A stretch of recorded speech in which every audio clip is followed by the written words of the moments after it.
Classic Rock, The Workforce Afternoon. Dave Lawrence here, and grateful you're listening. And joining us now to chat for a little while is a guy who clearly is the definition of the term working it. He impresses me with his busy schedule, from hosting his Underground Garage national radio show airing here Sundays at 10 exclusively in our state, to writing music and performing with Bruce Springsteen and the E Street Band, to starring on TV in The Sopranos hit TV series. He even found time to put together his own rock festival earlier this year, which we'll hear about. It's a real treat to welcome him back to the show for his second appearance here on KPOY 105.9 The Big Kahuna, outside of the Underground Garage, that is. The one and only Little Steven. Aloha, my brother. Hey, Dave. How you doing, baby? I'm very good. Big mahalo for being on my show, man.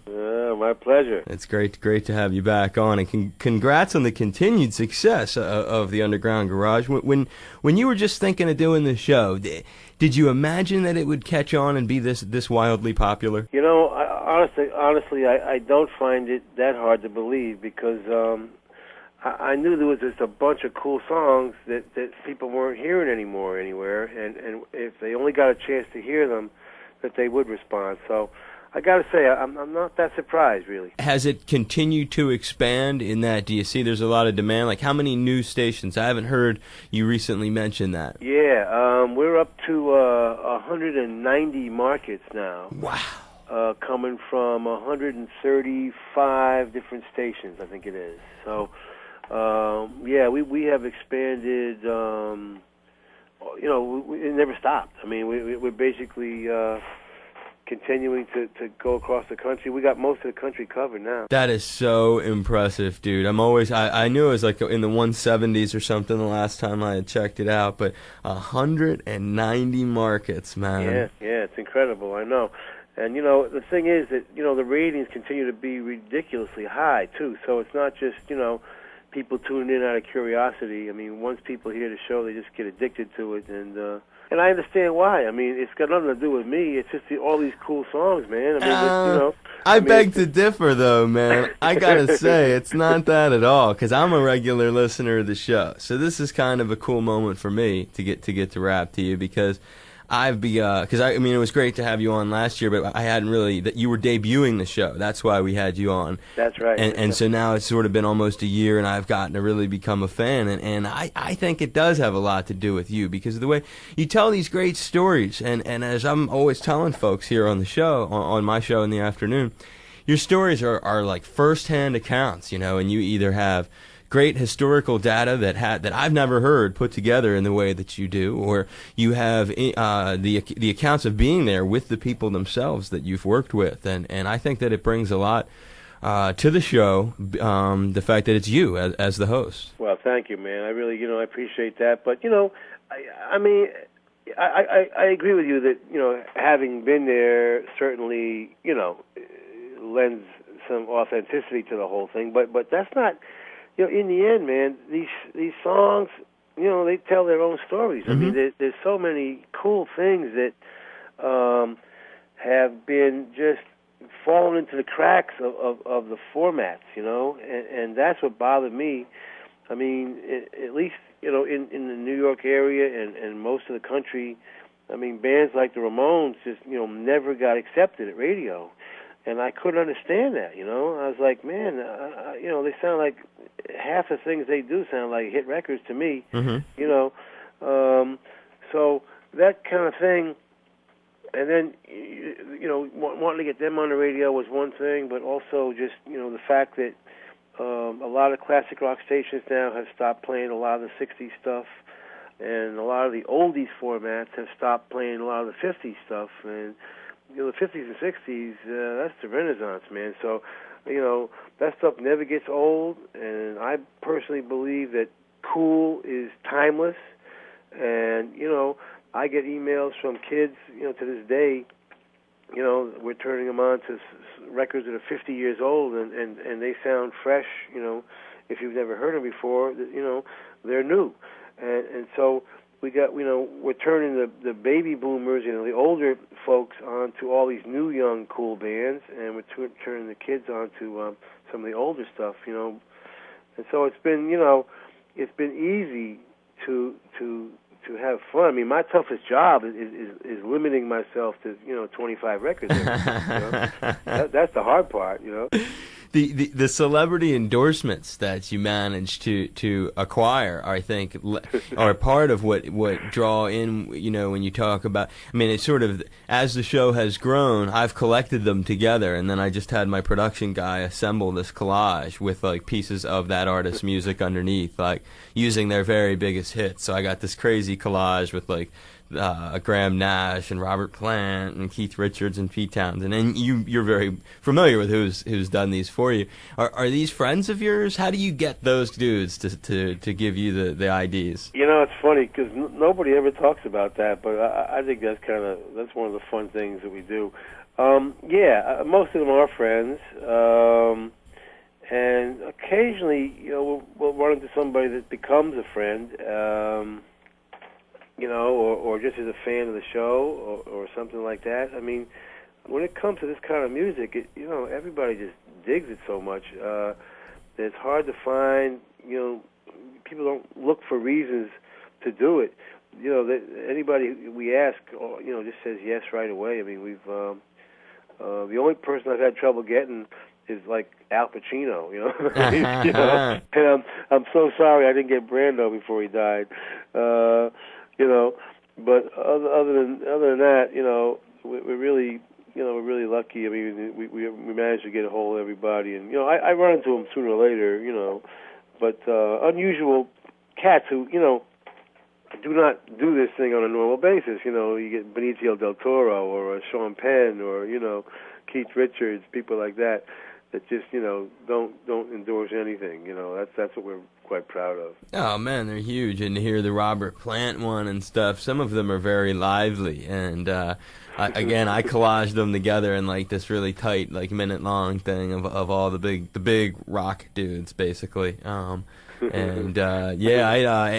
you're ever, which one of those guys are you closest to? Robert Plant, out of Keith Richards and Pete Townsend and Robert Plant. I see them all, I only see them really once a year or twice a year. Probably Keith Richards, I guess, because he's local. I'll run into him a little more often. How often do you run into Keith Richards? I'll probably see him, I usually see him every couple of months, probably, 3 or 4 times a year, because, he lives in Connecticut and he has a place in New York. And you're tight with him, though? Yeah, I mean, I wouldn't say tight, in like hanging out tight. Right. But we're very friendly, and when we see each other, we always spend some time talking. I don't really hang out anymore, No, I believe it, but I'm just curious, like, to get Keith Richards to cut the ID he did with you about playing some records, making some noise, and waking up the neighborhood, or whatever cool thing he said. Did you guys fed him a sheet with some liners, and he just cut them in a studio and sent them? I mean, how easy was that to get done? Yeah, he has a studio in his house. So. And just did it like it was nothing. Yeah, I mean, what was, I think, most amazing about Keith was he was the first one to do it. Wow. You see, before we were on the air. And that's what I appreciate, you know what I mean? Because once you're on the air and you're successful, that's one thing. But when it's just an idea in your head, now you really see who your true friends are, You're damn right. So he did his, man, before we even were on the air. So that thing is fat, man. If you're ever just talking to him and you're short of things to say, you can be like, "Hey, how about cutting my buddy Dave Lawrence ID out in Honolulu? I love you forever, brother." All right, well, you never know. You never do. Just had to seed the idea in your head. I would love that. Hey, let me throw down a classic Bruce tune from what would one of your favorite classic Bruce radio tunes, like the tunes that made it to the radio that either you were on or not. I mean, just tunes that you dug that have Bruce, and I'll throw that down in the middle here, and then we'll come back. How about The River? What tune? I would play Fade Away. You want Fade Away? Yep. I want to play Fade Away for you. Cool. That'll be cool, and then we'll come back. We'll talk some more. Does that work? Yeah. It's Little Steven from the E Street Band, the Sopranos, and the Underground Garage here Sundays at 10, and Classic Bruce on KPOI 105.9, The Big Kahuna. Fade Away, K-Poi 105.9, The Big Kahuna, Honolulu's only classic rock, classic Bruce Springsteen, and picked by Little Steven himself from the E Street Band, Sopranos, and the Underground Garage. He's my guest and very patient here on the phone. Thanks for sticking with me, brother. No, that's one of my favorite songs, man. I dig that one. You're an animal. Now, why do you pick that? I just like it, man. It's just like it's one of those songs that just really, you know, we sound like a real barroom kind of band, you know, and you know, I remember my fingers bleeding after playing that 12 string for about 3 hours. Damn. Because it's an old 12 string where the action wasn't too good, so it was hard to play that 12 string, and you know, it just turned out like it sounds like a classic kind of Stonesy ballad or something, man. I just relate to that one a lot, you know. No, that's cool. It's nice to have you pick a tune out here for us on 105.9 outside of your usual 2 hours of musical genius we get on Sunday evenings. Have you ever sat and listened to your show with Bruce, or has that ever come up, or the opportunity to do that? Not really, no. Does he listen in a market that he's near occasionally? Yeah, I mean, I know he's a busy dude and stuff. I send him the shows also, you know. That's convenient. He gets them by disc, yeah. So, you know, sometimes, you know, he'll listen to it that way. You know? I know that he turned up. My buddy who works on your show, Mark Felsot, who I've known for a long time, gave me the on-location review of your Underground Garage Festival that you had, which seemed very successful. And what maybe impressed me the most about this, I mean, Mark was very impressed by it and went on and on telling me about it.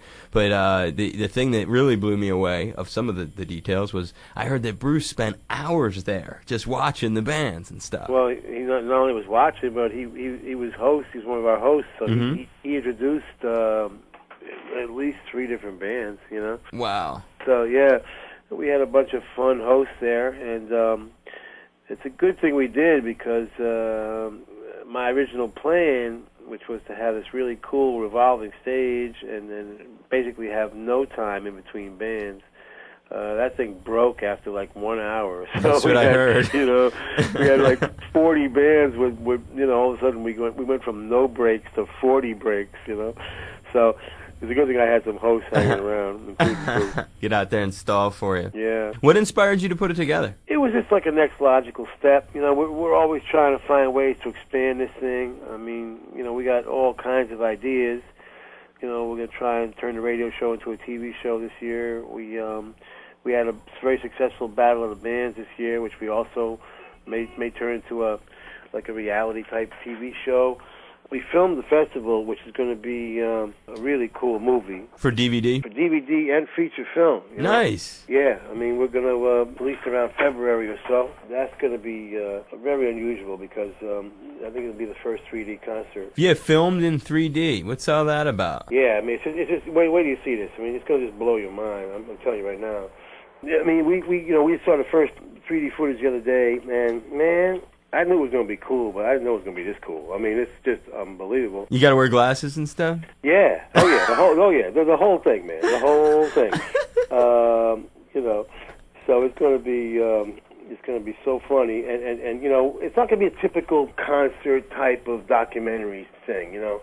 It's going to be a lot more fun than that. And what's the highlight of all of the? Because I know you had like the New York Dolls, Bo Diddley. You had all kinds of stuff there. I was envious of the incredible lineup that you had put together. Really, obviously a master you are of assembling your own concert. What would your favorite be? The main thing we wanted to accomplish was to have all 6 generations of rock and roll there, which we managed to do.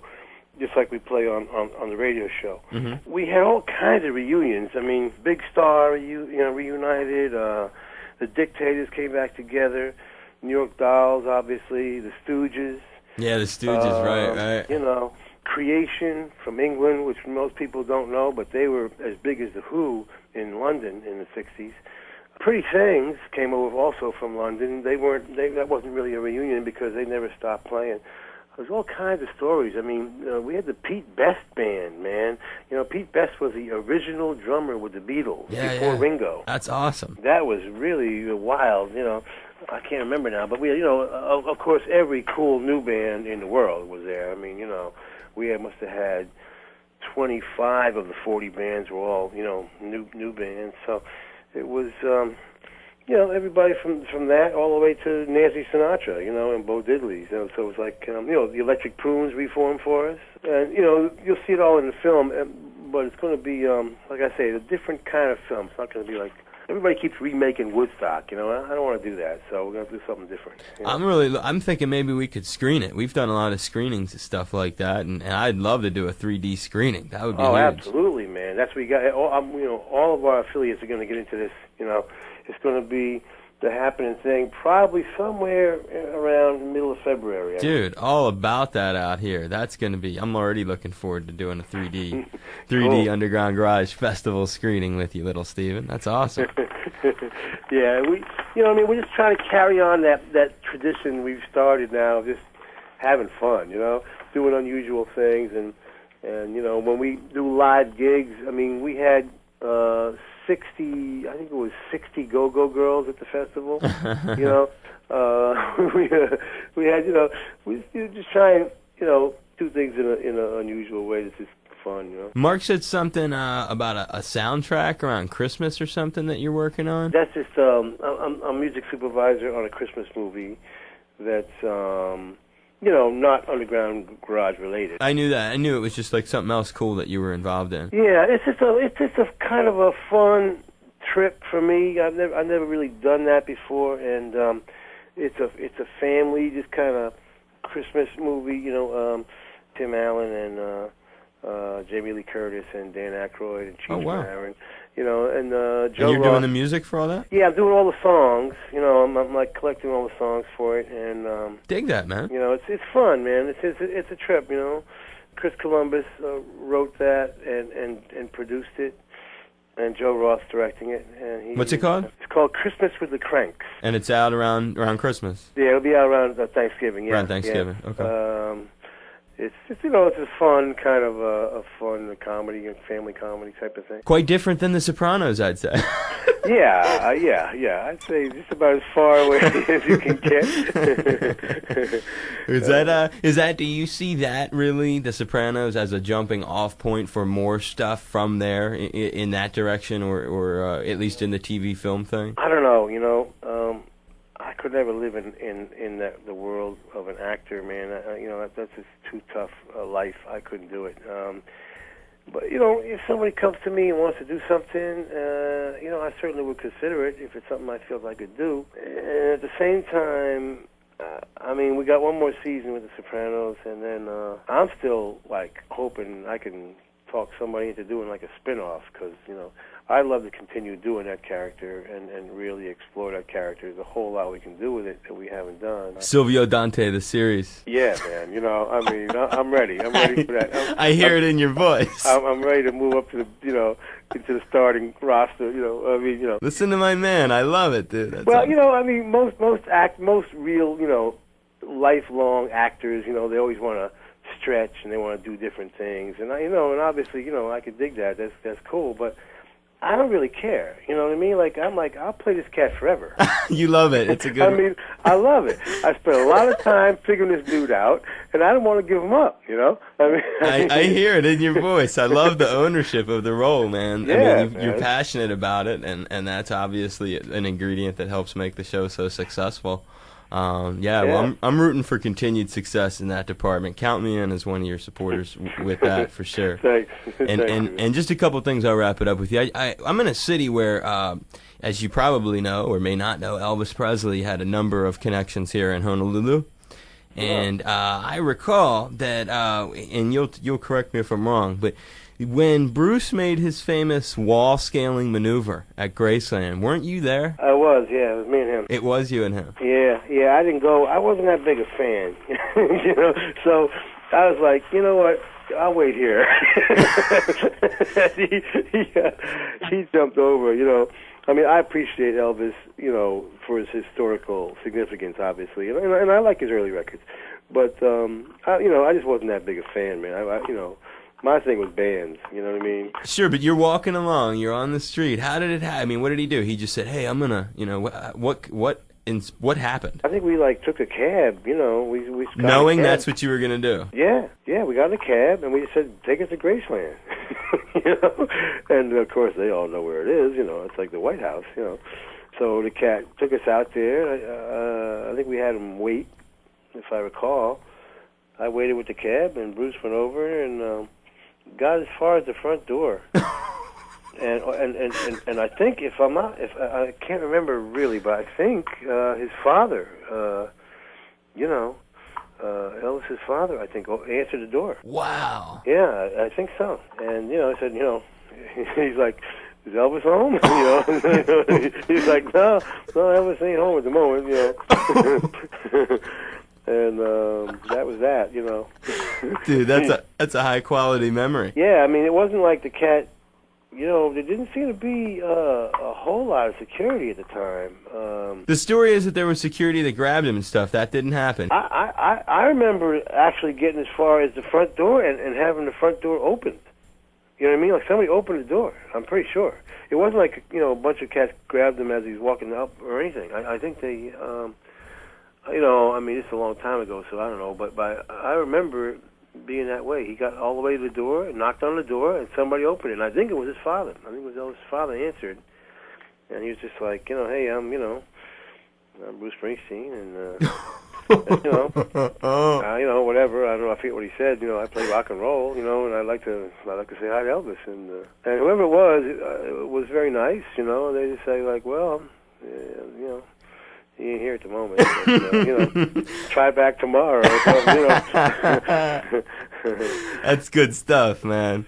You're the man telling that. Everyone, I'm sure, digs that, man. I'm just going to end with a great idea, Little Steven. You guys come play out here at our Blaisdell Arena that we have in Honolulu or any of the fine venues in town.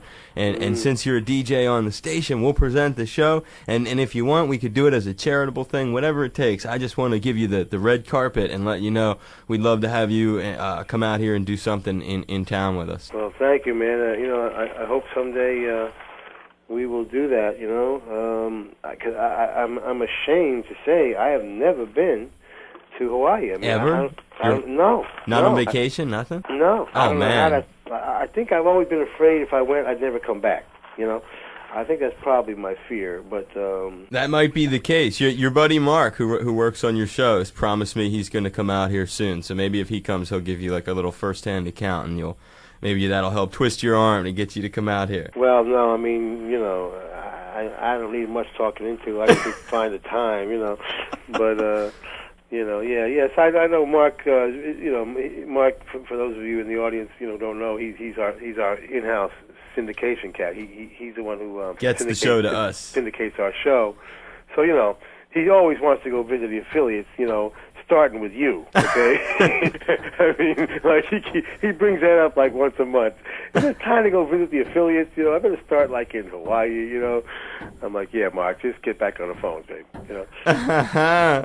Gotta rein him in. I love it, man. If you can, it would be great. And a big mahalo to one of Rock's true personalities for joining me. He's Sundays at 10 here exclusively on this station. In our state on Little Steven's Underground Garage on K-Poi 105.9, the Big Kahuna, Honolulu's only classic rock. It's a pleasure to have you on, Little Steven. Well, my pleasure, Dave, really. And again, it's a pleasure and an honor to be part of your DJ family. And, let's just keep rocking. I look forward to speaking with you again, and take good care of yourself, man. Big aloha. Anytime. Bye-bye. Take care.